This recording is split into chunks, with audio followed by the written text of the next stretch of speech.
Well, ladies and gentlemen, so do I look pretty tired? Yes. I had to attend a wedding this weekend, and the main wedding was on Sunday. And we came late. I had just a little bit to drink, which was enough. And this whole day, I've been recovering. So yeah, I'm actually making this video at night. Literally, I think it's like 10 o'clock right now. But anyway, when I need to finish a video, I finish a video, no matter if it's 12 a.m. So today we are doing our three planetary conjunction of Sun, Mercury, and Ketu, meaning the south node of the moon, and what happens when these three planets are conjunct together. And as always, if you do not know where your planets are placed, if you have this conjunction, if you have other conjunction, for that check out the links here and check out my full astrological report. We're on page 2 at the bottom in the square.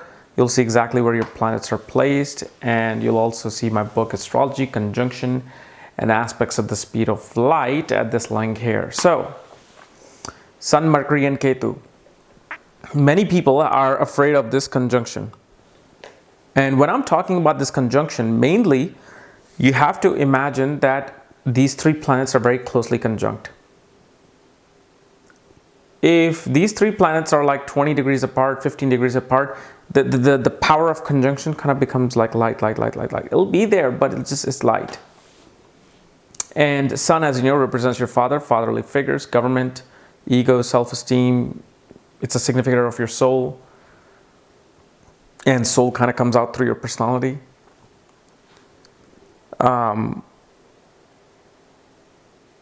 And Sun represents, many other things. Solar energy.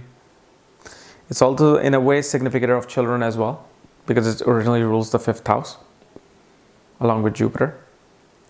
Then Mercury is your communication skills, memory, analytical and logical skills, intelligence, your ability to communicate and make things happen. This is why Mercury kind of becomes significator of marketing, sales, and business. Because how do you do business? You have to talk. You have to sell a product to somebody, right? If you can talk, you do business. That's what Mercury is. Mercury also represents your siblings. It's a significator of siblings in general.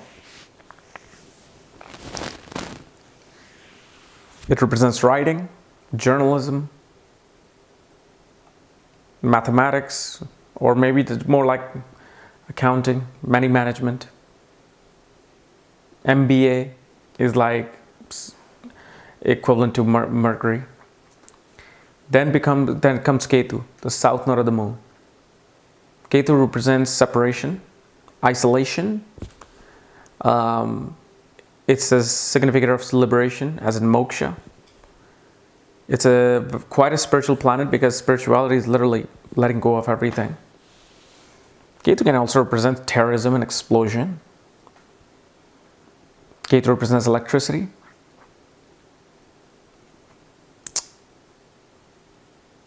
Ketu also represents our past life and the connections that we have with our past life.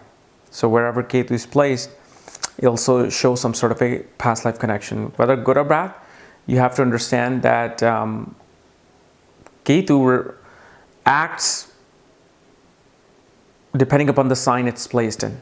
And if you remember my 2 planetary conjunction, the north and south node of the moon, Rahu and Ketu, the way they operate is that if they're with an exalted planet, a planet in their own sign, in their own Mul Trikon sign, then what they do, they kind of like make the quality of that planet better.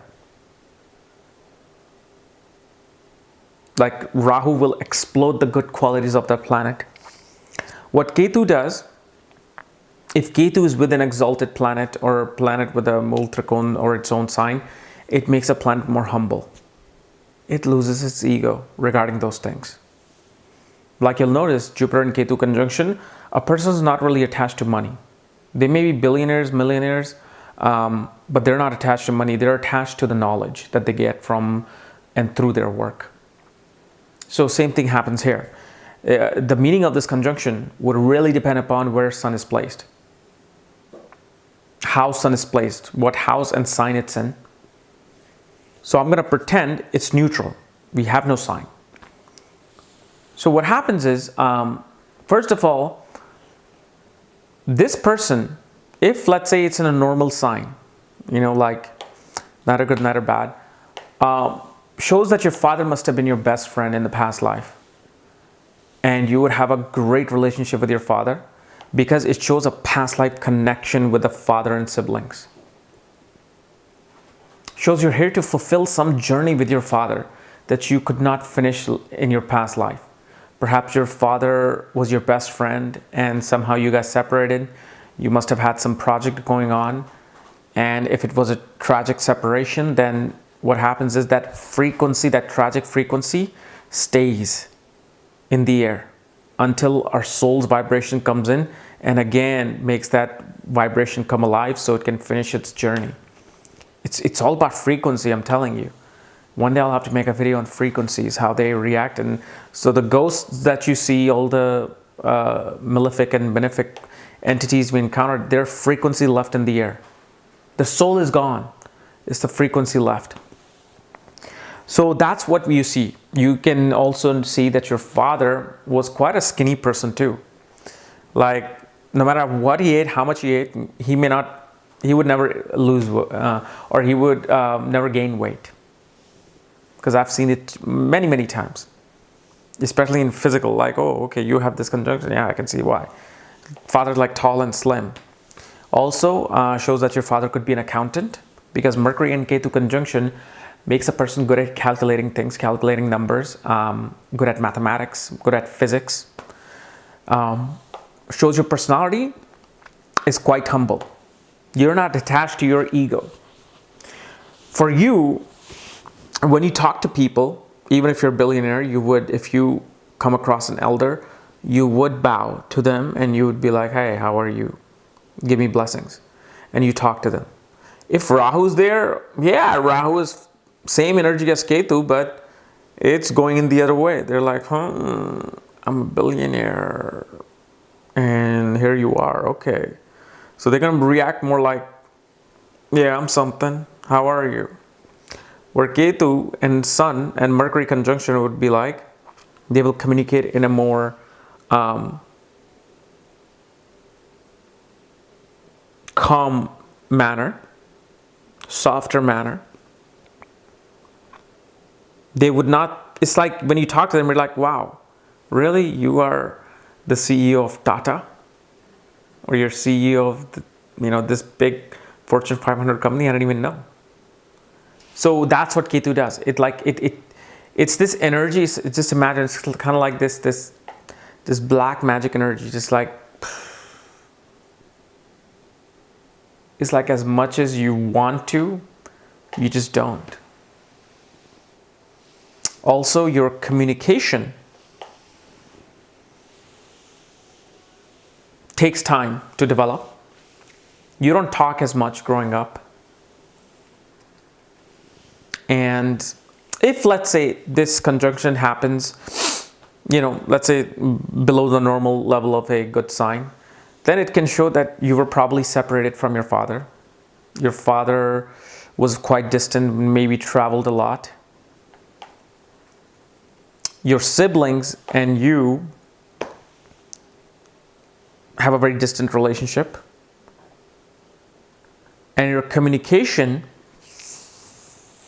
is either going to be extremely rough.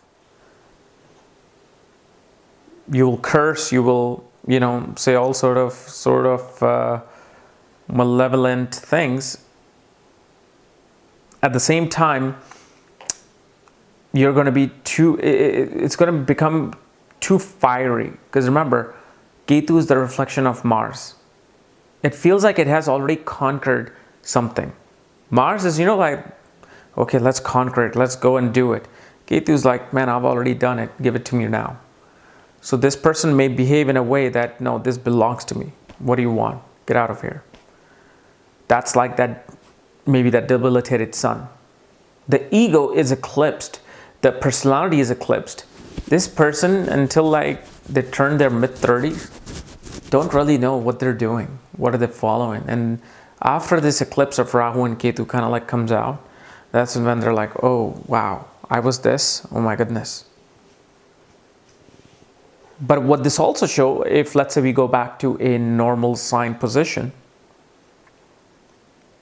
your father was a very spiritual person, and your communication style is very much about doing a lot of research work before you write something, you say something. Extremely sharp intelligence. But if, let's say, this happens in a negative sign, especially in certain houses, the same person's intelligence can go away. Like then you can, all those intelligence and mind-related illnesses can, come up. There's so many. I mean, and I've seen a lot of instances, but it's all depends upon how this conjunction is in your horoscope. What house it's in and what sign it's in. That really determines how things will operate. I mean, like Ketu does very well in sign of Sagittarius and Pisces, but doesn't do, and sign of Scorpio, but doesn't do too well in signs related to like earth signs, Taurus and Virgo, because that's where Ketu has to ground himself and become practical. Ketu is not practical. Ketu doesn't care to be practical. He wants to be left alone. He wants to be in the air, hiding somewhere, which is sign of Pisces. Sagittarius, philosophy, like being in an ashram. So this is why you have to understand what planet you're dealing with and what type of a sign it is, and is it making them comfortable or not. So these are the things that you really have to see, and obviously how close this conjunction is will give a strong determination as to what's going on. But overall, you will find these people being quite humble and wanting to experience that spiritual growth later on in their life. But it can go either way. All right. So guys, this was my analysis of Sun, Mercury, and Ketu. If you are new to my channel, subscribe below. Again, if you want to know where your planets are placed, all my books and consultations for that, check out the links here. Otherwise, we'll see you.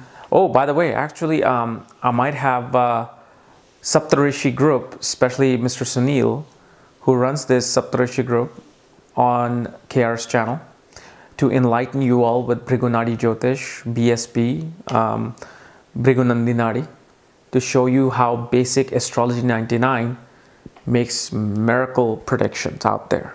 Okay, so stay tuned. It'll come in this week sometimes or next week. Okay? Sayonara.